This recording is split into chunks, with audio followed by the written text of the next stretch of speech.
آج دنیا میں ہر طرف اگر آپ دیکھیں گے تو ڈسپلن کو سب سے زیادہ خاص طور سے توجہ دی جا رہی ہے۔ لوگ اگر انڈسپلن ہیں تو وہ زیادہ سے زیادہ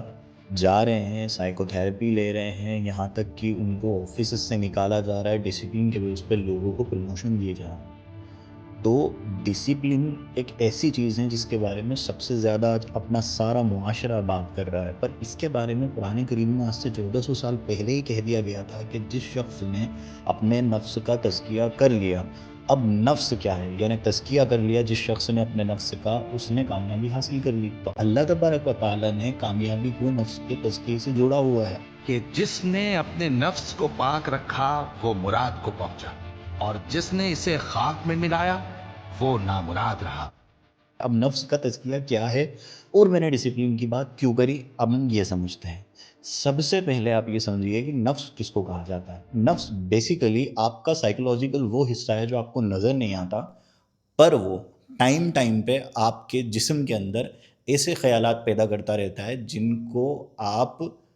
اگر یوزلی کسی سے شیئر کریں گے تو وہ برے ہی ہوں گے۔ یعنی اگر آپ کوئی ڈسپلن والا کام کرنا چاہتے ہیں، اندر سے ایک آواز آ رہی ہے جو آپ کو لاجک بھی دے رہا ہے، ارے مت اٹھ صبح، ارے ٹھنڈ ہے، یہ مت کر، یہ کیسے کریں گے، آگے جا کے کیسے کامیاب ہوں گے ہم، کیسے آخرکار یہ جو ہم شروع کر رہے ہیں اس پہ تو ہم مستقل رہ ہی نہیں پائیں گے۔ کسی بھی معاملے میں جہاں آپ کی گروتھ جڑی ہوئی ہے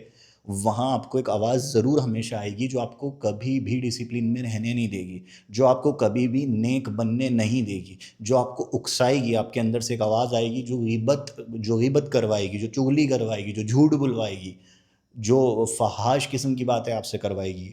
اس میں آپ کو مزہ آئے گا، ایسی ایک آواز آپ کے اندر سے آتی رہے گی اور آپ کو لگے گا کہ وہ آپ کا اپنا آپ ہے۔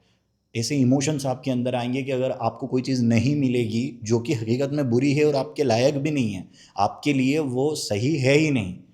پر آپ حد سے زیادہ پیسہ خرچ کر کے اس کو لے لیتے ہیں جسٹ بیکاز آف پلیزر، کیونکہ آپ کو ایسا لگتا ہے کہ اس کو لینے سے خوشی حاصل ہوگی۔ نہ وہ خوشی آپ کی، نہ اس کا لینا آپ کا، پر آپ کو لگتا ہے کہ وہ آپ ہی ہو، وہ آپ ہی کی خواہش ہے۔ یہ ساری چیزیں آپ کے اندر کون پیدا کرتا ہے؟ آپ ایسا سمجھ لیجئے کہ آپ کے اندر ایک اور پرسنالٹی ہے جو زندہ ہے، جو جیتی ہے،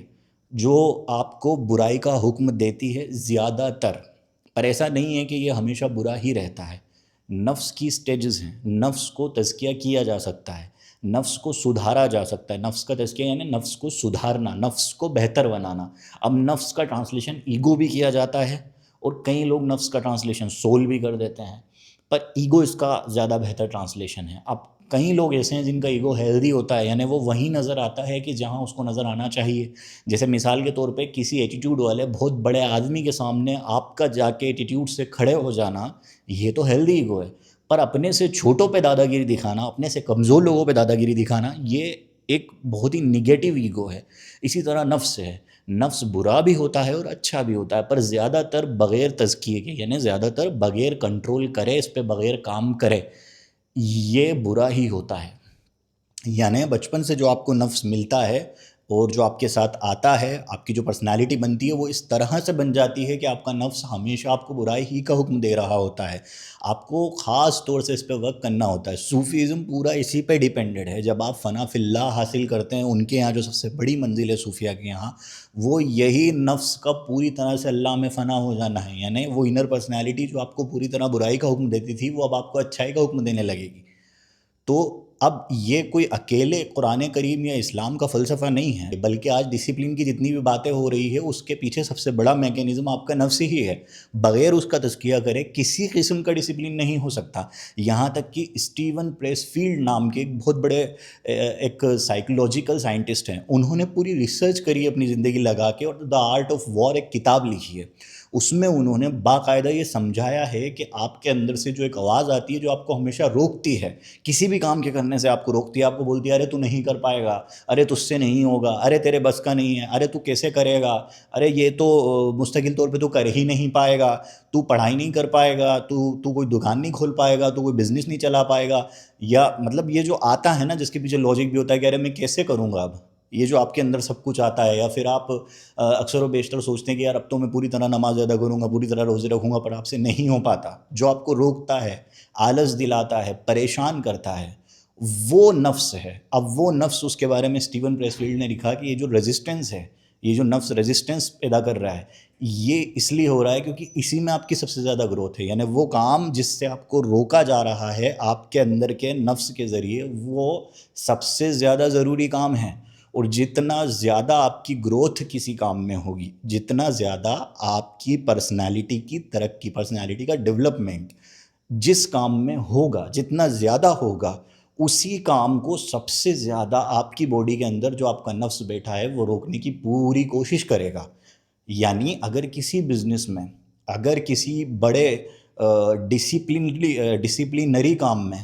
آپ لگنا چاہتے ہیں اور بہت زیادہ رکاوٹ آ رہی ہے تو ڈیفینیٹلی یہ سمجھ جائیں اس کے ہائیسٹ چانسز ہیں کہ وہ وہی کام ہے جہاں آپ کی گروتھ اٹکی ہوئی ہے، جہاں سے آپ کو کامیابی ملنے والی ہے. اگر آپ کے اخلاق برے ہیں، اگر آپ کسی بھی ایسی چیز کے عادی ہیں جو سائیکولوجیکلی ایک صحیح ہیبٹ نہیں ہیں اور آپ اسے نہیں چھوڑ پا رہے ہیں، تو آپ یہ سمجھ جائیں کہ آپ کا نفس اس کے پیچھے ہے اور اس نفس پہ کامیابی حاصل کرنے کے لیے اس چیز کو چھوڑنا ہوگا اندر سے.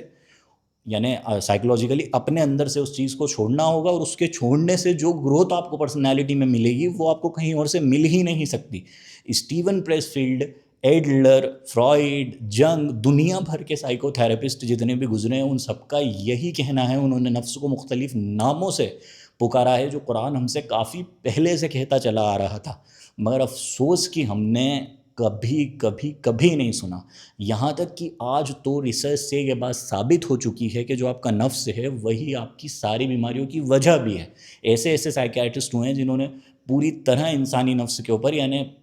اتنا زیادہ انہوں نے پیشنٹس کو دیکھا اپنی زندگی میں اور تجربے سے آخر میں یہی لکھا کہ یار ان کے ساتھ اصل مسئلہ ان کے ایگو کا ہے، اسی لیے یہ زندگی میں کچھ نہیں کر پائے اور آج اسی کی وجہ سے یہ اتنے پریشر میں ہیں. آج اسی کی وجہ سے ان کا بلڈ پریشر، ڈائبٹیز اور دنیا بھر کے بیماریاں ان کو ہو رہی ہے. تو یہ لمحہ فکریہ ہے، آپ مانیں یا نہ مانیں، پر آپ کی گروتھ، آپ کی زندگی کی تمام تر پرابلم کی وجہ آپ کا نفس ہی ہے، جس پر آپ کو سیریسلی کام کرنے کی ضرورت ہے. اگر آپ اس کو سمجھنا چاہتے ہیں، مزید جاننا چاہتے ہیں، تو ایک ویڈیو میں یہ مشکل ہے، میرے بہت سارے پرانے ویڈیوز ہیں جن پہ میں نے اس پہ بات کری ہے، ان کو ضرور دیکھیں.